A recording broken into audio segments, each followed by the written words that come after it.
We're Mychele and Shaun, a half Canadian, half Welsh team that met working for Disney Cruise Line just 4 years ago. After sailing the high seas through the Caribbean, we decided to ride out this pandemic in the UK. Welcome to Roots and Wales. Hello. Welcome to our Zoom call. So as you can see, this week things are looking a little bit different.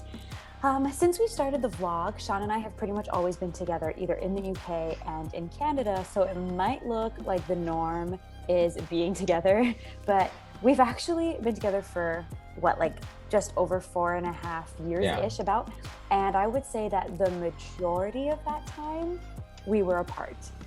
So a lot of our relationship has been long distance, and so this is a lot of what our relationship looks like, FaceTime calls, Zoom calls, WhatsApp calls, with the time difference and everything. This is it.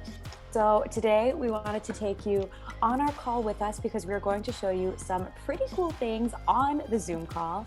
But before we start, this very day is very, very special. Today is Shaun's birthday. Are you having a good day?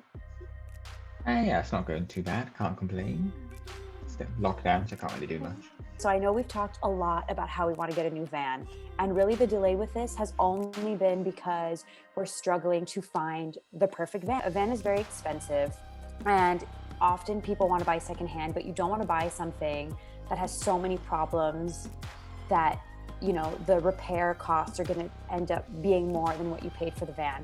So you just kind of got to wait it out. But the minute we get one, we want to start. So we have been playing with the layout of our van, and today we are going to give you a virtual tour of what our future van will hopefully look like. Let's go.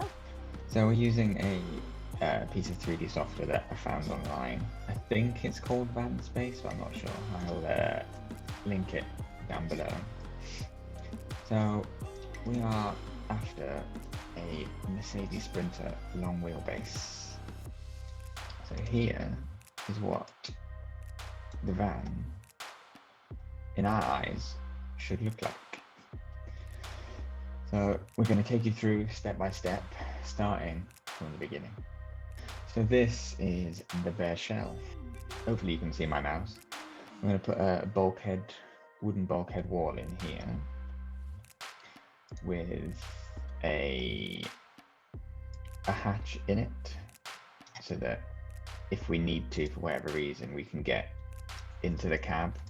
Above the cab, we're going to put, because you've got all this space here, so we're going to put, like everybody does, a overhead cabinet in there as well. So for our kitchen space, in a van in the kitchen, it's really important to have lots of storage. I think people in houses often underestimate how much storage they have. So what we are going to do here is we decided that we wanted to go for an L-shaped kitchen because we wanted more counter space, more room to cook and just do everything that needs to happen in the kitchen. We are going to have a cooker, so like a maybe 2 or 3 ring burner, haven't decided yet, cooktop, as well as a stove. And we're also going to have like an oven, and we're also going to have a fridge. In regards to the sink, it was really important to me that we get a deeper sink as well, with like a high nozzle that kind of goes up. This is because we don't have a bathroom in the van, and we're not going to be having a shower in our van. Some vans do, but we would rather have the extra space. So the sink is kind of a be all and end all for us. It's where we're going to do our dishes. It's where we're going to brush our teeth. From time to time, it might even be where I wash my hair. So I wanted to have a space that was a little bit deeper with a knob that was a little bit higher so that I had the space to do that stuff. Sort of got like an L-shaped cupboard here. The idea is we'll put our water in here, so it's straight into the sink, straight inside the grey water tank. Easy peasy. We'll also, what I haven't added yet, I'll do that right now, we're having overhead storage here. So these cupboards here we're going to use primarily for kitchen storage, all of that excess food. A lot of people do their living rooms in different ways. There's a lot of different ways in this type of van to space out your living room. We looked at a lot of different options. You can do an L-shaped sofa like we've chosen to do.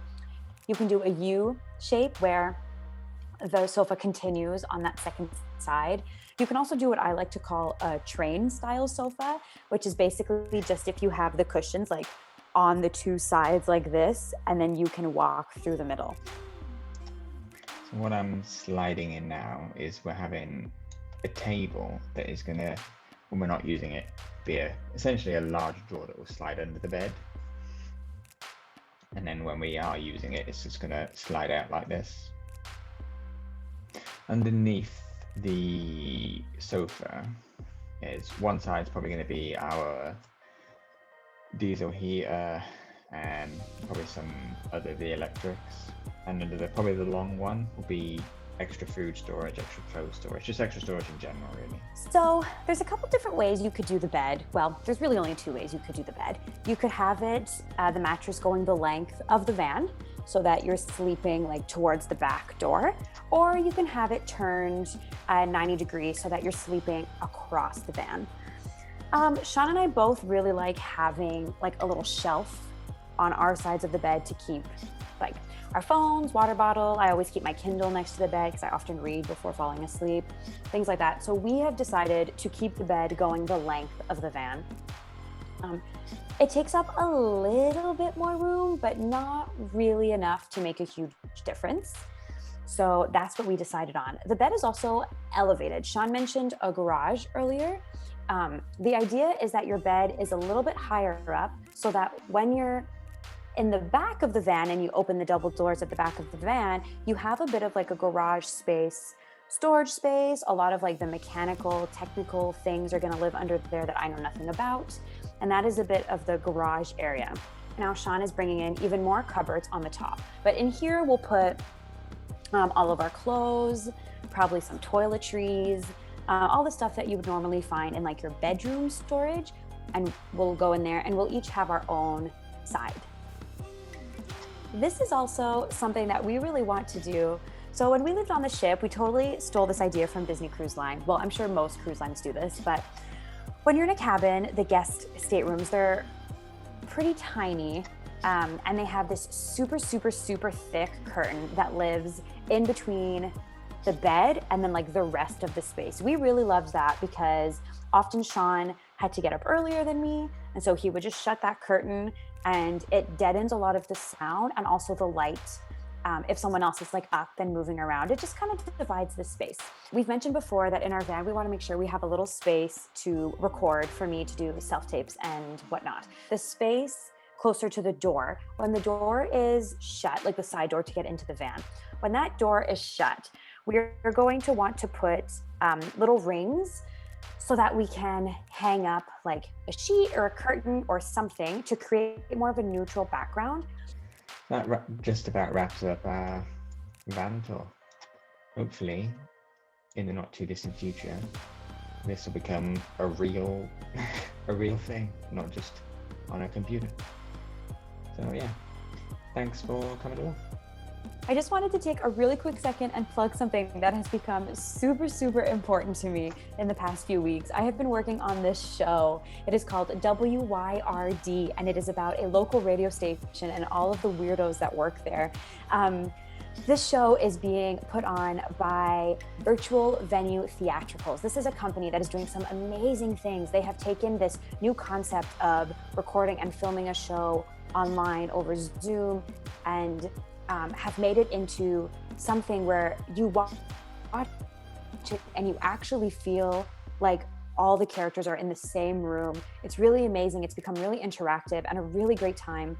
The musical itself is brand new. It is written by Caleb Redslab, who's just fantastic. It has great music, and we are the first ever cast to put up this show. So it is playing online on demand. You can watch it anytime. As of yesterday, it debuted at 7 p.m. the 22nd to January 31st, and you can buy a ticket. It's $15 per viewer, and I will post the link below where you can buy a ticket. If you guys like musicals, if you guys are in need of some art or some inspiration, please watch it. I highly recommend. It's going to be great, and we've worked really hard on it. So yes, that's it. I hope you have the chance to watch. Check out WYRD. Thanks so much, guys.